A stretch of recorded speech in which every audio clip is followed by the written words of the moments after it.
Hello, I'm Doug Smith, and I'd like to welcome you to the 27 April 2012 edition of Portsmouth This Week. With us this week, we have Town Administrator John Clem and Town Councilor Paul Kesson. Welcome, gentlemen. Thank you. Thank you. One of the issues that was raised at the Town Council meeting this past Wednesday was a scholarship proposal by you, Paul. And I wonder if you could just explain where that came from and how you see this proceeding. This is a 2-year effort to get my stipend donated to the into a scholarship fund. It ended possibly 2 weeks ago when I talked to Mr. Clem about how we could do that, because I'd heard no in the past. It was too hard. And after talking to Mr. Clem, he believed that it was possible, and we've now brought it in front of the council, got a unanimous vote on Wednesday night. And since then, I've talked to everybody was for it. I've talked to Dan Riley, Chris Adiano, and House legal staff, Rich Fleury, who says this is really possible, and what's really going to make it take off is we're going to, it's optional, it's free, there's no cost to the town, and we're going to alter our tax bill so you can check a box on the tax bill. And when you pay your taxes, or whatever the number is, and you want to donate 15 bucks, you check the box, the extra 15 bucks will go into this account and be eligible for graduating Portsmouth High School seniors, elderlies that are going to continue education. And if the need arises and there's enough money, it could end up being for people with dated skill sets, I think would be where the policy would go. So it's really for continuing education, as you say? It's absolutely for continuing education. And I'm hoping this can get as big as the Portsmouth Ambulance Fund, which ended up with $500,000 balances in their account, which ended up with trusts donating into it. Same thing the library does.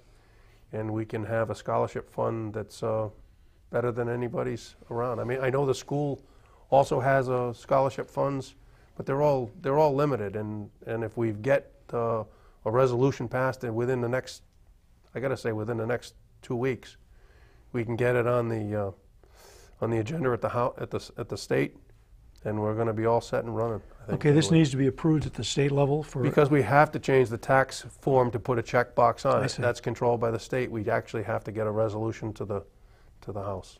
Now, who do you envision administering something like this? I would think that it would all be volunteer. I don't see why it wouldn't be. I would believe it would be needs-based, no different than any other scholarship. And I believe that we would have to stand up a committee to meet once a year to be able to discern who would get it and who wouldn't. Now that, in saying that, that would limit the people with the dated skill set. And that's an issue that we have to think further down the road and get an answer to. So you think this would it would essentially be a Town of Portsmouth scholarship fund? I have it as the Portsmouth Community Scholarship Fund. I've had people ask me if I want to dedicate it in anybody's name, and currently I don't want to do that. And it's all purely voluntary, just something that people can add if they want to? It is voluntary. It's voluntary for all the people, the staff that would decide the standard application form that would be coming from the high school, no different than any other scholarship form. And the staff would be a committee that we'd stand up, no different than the EDC, the charter committee. There would be a group of people to get together, review the applications, and determine who would get the scholarships and the amounts. And the amounts would be set, hopefully by policy, that we would get in place over the next 6 months. Okay, and that policy would be set by the town council and in cooperation with John, I assume? Yeah, I would think it would be very much set that way. This is a really exciting proposal that the councilor has come up with. Totally voluntary on the part of those that want to contribute, administered by volunteers, and although I've come to know the councilor as a humble person, he wants to start the fund off by donating his annual stipend as a town councilor. So I think that he deserves a lot of credit. It's a great idea, and I certainly can't wait to get it up and running. Yeah, I think it is a great idea, particularly right now when everything seems to be so negative. It seems to be something that's positive and that's got certainly a lot of benefit down the road. And I think you'll find that a lot of people will support this and probably volunteer to serve on that committee once you set it up. Yeah, I think there's going to be a lot of people. We've got, like I said, now that we've got the support of the the town council for the scholarship fund to be established. For me to donate my stipend is going to take another motion and a vote to set it into the fund. There possibly could be a charter change that's needed to implement this easier. Rather than a council vote, you can just write a letter to the town administrator saying you're not going to take your stipend. Right now, I've got an email into 2 people on the Charter Commission to see if that needs to happen. But the biggest thing is to get back with Richard Fleury and see if he thinks the charter needs to be changed in order to do this. Just out of curiosity, what is a town councilor's stipend? I don't know, I've never taken it. I understand it's probably only $1,200. So virtually it's nothing for this fund.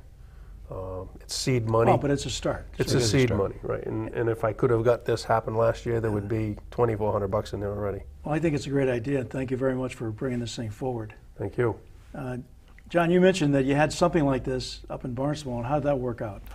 We actually did implement something like this. We started it off by just a strictly voluntary system where people would send in checks. And while that was successful, it wasn't as successful as when we actually came up with the idea to use the tax bill. Once again, strictly voluntary, but it makes it more convenient, allows individuals just to write one check to take care of both their tax obligations and also any voluntary contribution that they want to make. Contributions dramatically increased when we did that, and so just made it easier for people. It just made it, to more convenient for folks. And so I'm really excited about Councillor Kessen's idea here, and look forward to because I know in my short stint here that there are a lot of folks, not only youngsters that are looking at crazy tuitions, but also some seniors that need some training opportunities. So I really think this is an exciting proposal. Great. Well, thanks very much, Paul. Thanks very much for being with us today to explain your proposal. Thank you for the time, and I hope this gets off and running, and I hope it's as successful as the funds for the ambulance fund, and it's going to be all community based, and that will tell. There's definitely the need out there for this, and like I said, we've bought fire engines with $500,000 from funds set up very similar to this, and I hope it's going to get that successful. I think our kids need all the help they can with their careers. So thank you very much. Thanks very much for being with us today. Yep, thank you. Okay, now I'm back with John Clem. And John, we had a hectic week, and we're going into a couple more hectic weeks. The Chinese have a curse that says, "May you live in interesting times," and I think for Portsmouth, that's a good description of where we're at. One of the issues that came through the town council meeting on Wednesday was the resolution supporting the East Bay Energy Collaborative. I just wondered if you had any thoughts on that. Well, first of all, I was very pleased that the breadth of the discussion. Some say it was rather lengthy, but I think these are important issues, and I give the delegation that was present from the EBEC to answer questions a lot of credit. We had visitors from Newport and Middletown and some staff folks from EBEC to answer questions or whatever. And so I thought it was a thoughtful exchange and ultimately a very close vote. But I think that it allows us to continue down this road to support legislation that would allow the creation of the East Bay Energy Corporation, and I think that will bode well for the residents of Portsmouth. At this point, it's not committing us to anything, but it allows us to take the next step. I give Mr. Gary Gump, our Portsmouth representative, a tremendous amount of credit. He just spends an incredible amount of time representing our interest so well, and so I wanted to publicly thank him for his efforts and look forward to working with our legislative delegation. I mean, you know that there's a proposal in Tiverton. This is an opportunity for the citizens of Portsmouth to actually benefit from that proposal, and the creation of this separate organization allows for us to shift the financial burden. They would become an organization able to provide tax-exempt financing. So we're not using the financial wherewithal of the corporation known as the Town of Portsmouth to accomplish this. And I think that protects the interests of Portsmouth residents. I think it's a great example of the kind of collaboration you can do among communities and things. And I know one of the things you mentioned, I believe it was this week, was discussions that you held with Middletown and Newport about looking into things that might be sort of successfully regionalized or collaborative services. Well, thanks to the efforts of Tina Dolan at the Regional Planning Agency, she has started a regular meeting with the city manager in Newport and the town administrator in Middletown and myself to talk about areas where we might be able to collaborate or consolidate our efforts or whatever.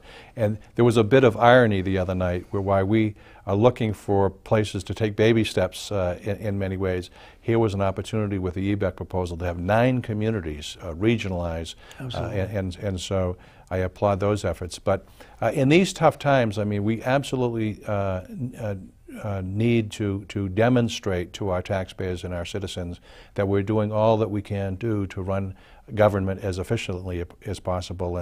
But there's also the issue of control and authority, and people don't like change. They don't like to give up authority and whatever. So we're dealing with those types of issues. I'm blessed with 2 managers in Newport and Middletown that are open to these discussions. So I'm really hopeful that we're looking at 2 projects right now. One is to provide technical assistance to any of the 3 communities that want to consider collaboration or consolidation between the town and their school department. And also, we're looking at the areas of collections and assessing for the possibility of inter-town relationships as well. Sure, I know that the school-town issue is one that you started out discussing, I think, first in the show as something we need to get together with these folks and talk about it. The school budget essentially is something like 70% of our total town budget. And yet, as you say, they're across the street from the town hall, and there seems to be very little back and forth. How do you see that going, and have you made any progress in that area so far, do you think? Well, actually, next week we're going to have a joint meeting between the school committee and town council. And I certainly hope at that opportunity we begin to more seriously address the possibility of collaborations.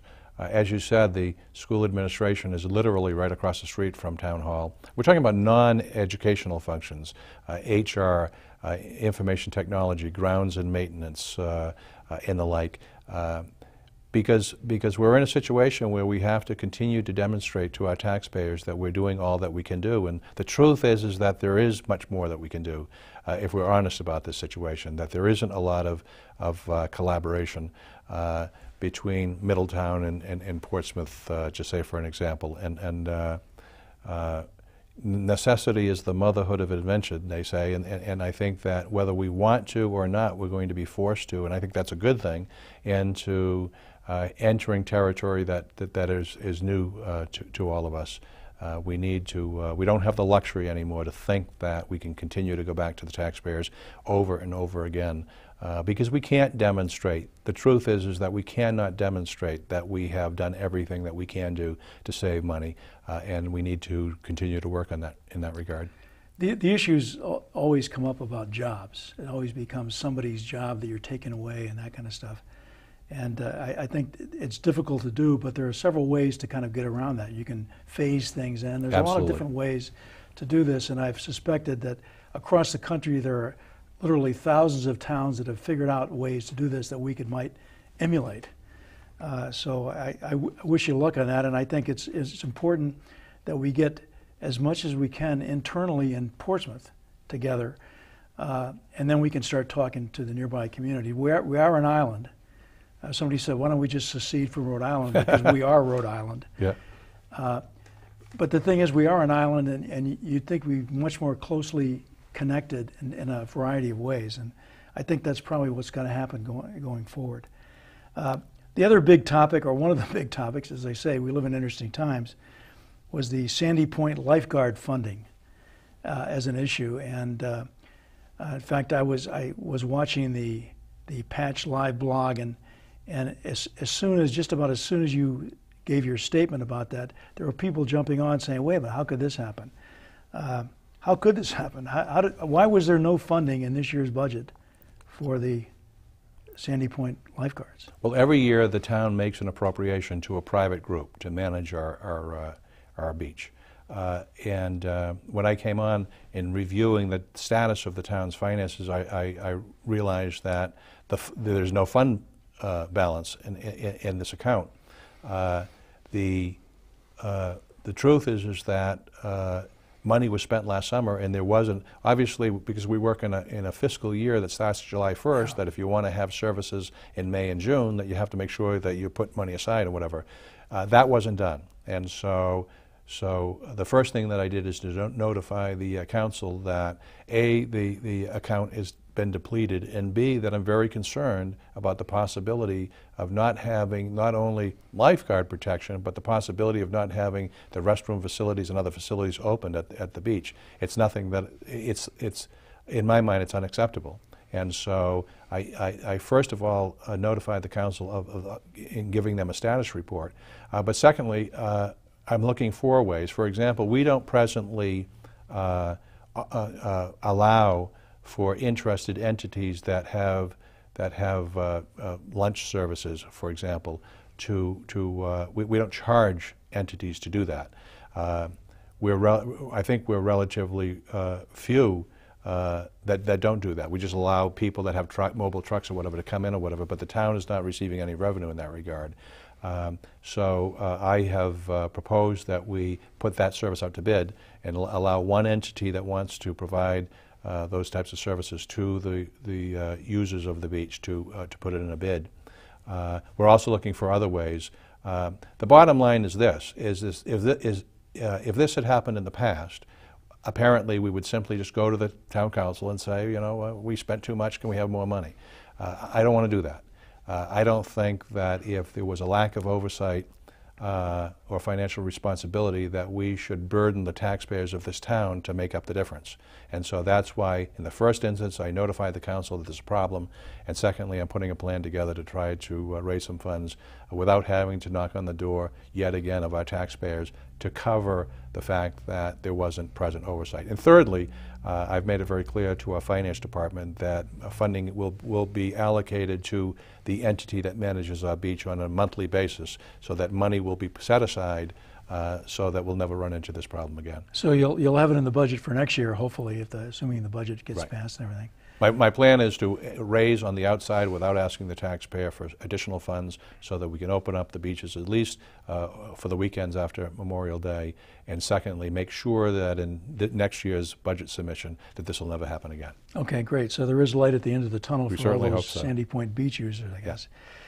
In a maybe not related issue, one of the things I noticed last week was a brief mention in the paper about the town council buying Island Park beach access land for $10,000 or something like that.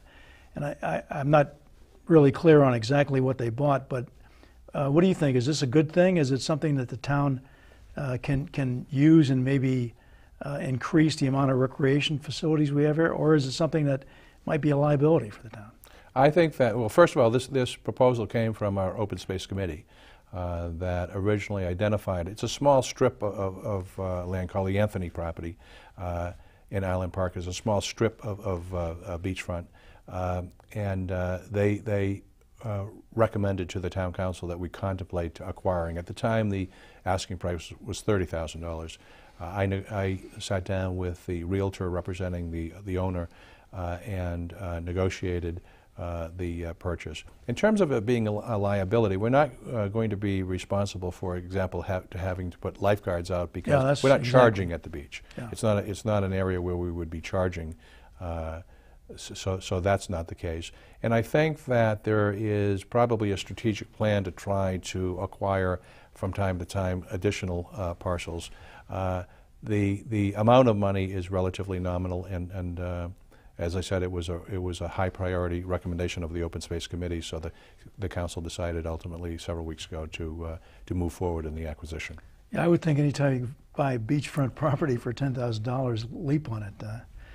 Well, thanks. That was I appreciate you clarifying the issue there. There was another discussion at the Wednesday Town Council meeting that had to do with a land swap or a property swap proposal concerning what they call the ice house at Glen Farm. Could you explain a little bit of that? I wasn't very clear on it. Yes, there's a small building on the Glen properties, which is known as the Ice House, that for many years has been taken care of by a family that resides, that has the property that abuts this property. And it has been their desire to see if the town was interested in allowing them to acquire the property. It's not being used presently. It hasn't for many years for town operations and the like. And because the building continued to be in a state of disrepair, they thought that there might be an opportunity to acquire it from the town. So they have approached the town from time to time. This goes way back to the 80s and 90s, I believe. Most recently in 2006 and 2007, I believe. They've contacted the town, and they haven't really gotten a final yes or no, whatever, and it is their desire to get that. At the same time, I'm beginning to think that nothing no issue in Portsmouth is not complex, but we have a lot of balls in the air. We have a Lower Glen Farm Committee that reviewed the proposal and came out against it. We have another committee that's looking at the property that's adjacent to the Glen Manor.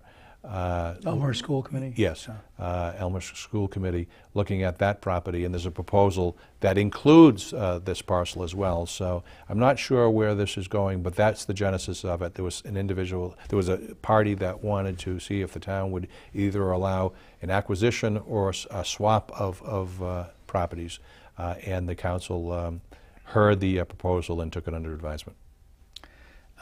One other issue that came up, and I know you could probably talk about this for at least a half an hour, that's the transfer station and the rules for construction and debris type trash. The council has asked you to look into that and also look into the management of the trash compactor, the transfer station. What is this all about?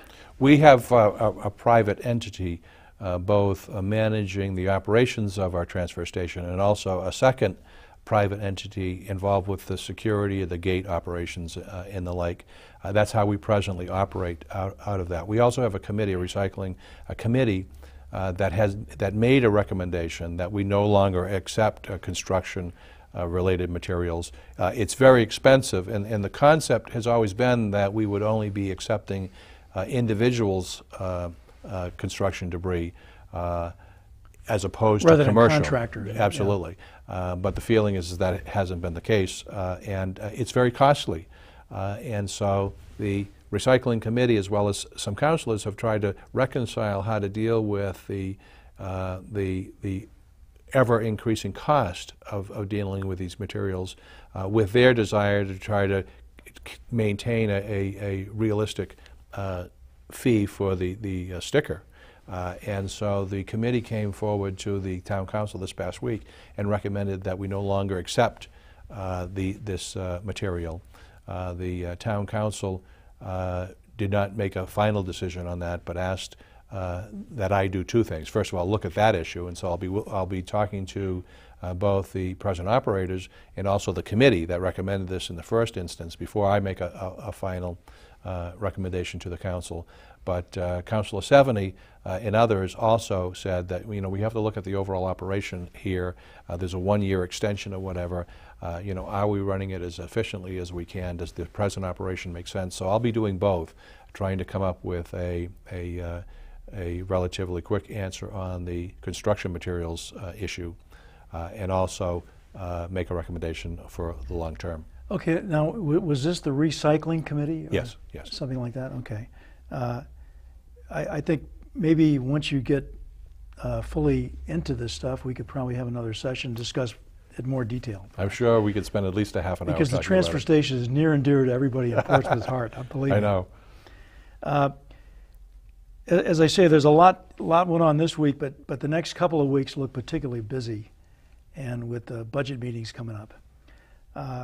What are some of the key issues from your perspective, and what should we the public be watching for as we try to follow these things on blogs and TV shows, etc.? I think it's probably the 2 or 3 busiest weeks for the whole year coming up. On Monday night, we have our first budget meeting, which will focus on our capital improvement plan. As you know, for a period of time, we didn't have a capital improvement plan. I've assembled one, a 5-year plan, and this will be an opportunity for the council to look at each project that is contained in the plan. I don't expect that they'll make any decisions, but it will allow an opportunity to review our present needs, ask questions, learn more about each project, and allow our citizens to give input in terms of whether they support spending tax dollars on certain projects or not. And so that's going to be a busy night on Monday night. Starting on Tuesday night, the Town Council will begin its more formal budget hearings. We will be reviewing the police department budget, the fire department, and public works departments, 3 of our major departments other than the school. And then on Wednesday night, we will be reviewing all the other budgets. And this is a whole process. I don't know how long the process will take, and I think that it really isn't important how long it takes. What's important is that we fully understand what's being proposed, so that the council, when they ultimately make their budget decision in June, have all of the information before them, and that we've given an opportunity fully to vent these issues and allow our citizens to give us input before decisions are made. On Thursday night, there is a kind of a unique meeting that has been called between the Town Council and the school committee to talk more long range. One of the messages that I have tried to give to the Town Council is that my evaluation of the financial status of Portsmouth is that we have tried to be all things to all folks, and that simply stated the numbers don't work, that we're trying to do too much, that we're deferring projects that need to be addressed, that we're spending down our fund balance, and that we need a new direction. But we can't do that without our largest department, which is the school department. And so instead of getting into this annual rite of passage in many communities where the Town Council gets into a fight with the school committee about limited resources, I propose that we have a session, not necessarily about next year's budget, but about the next 5 years, to answer basic questions like, what should our financial assumption be about increasing our citizens' taxes? Do we assume, as some have suggested we should, that we should automatically go to the cap every year, or should we consider the implications to our taxpayers? There's nothing stated in law that you have to increase taxes every year, and some would suggest, at least, that this is probably one of the worst times to be considering going to the maximum possible level. Unemployment in Rhode Island is second in the nation. A lot of people unemployed. Times are tough. We don't have I don't believe, a track record of doing everything possible to save money. So I think that at least, I think that a strong case can be made that we should not assume that we're going to go to the maximal allowable 4% increase every year. And that's kind of like a critical point, because we have to know what resources we're talking about. And so I'm going to be asking the school committee and the Town Council to have that conversation with our citizens. What should our assumption be about the increase in our tax levy? Because from that we can have more substantive comments about how much money there is there and what priorities need to be set. Okay, John, thanks very much. We're out of time today. Again, Doug Smith, this is Portsmouth This Week. We'll see you next week. Thank you.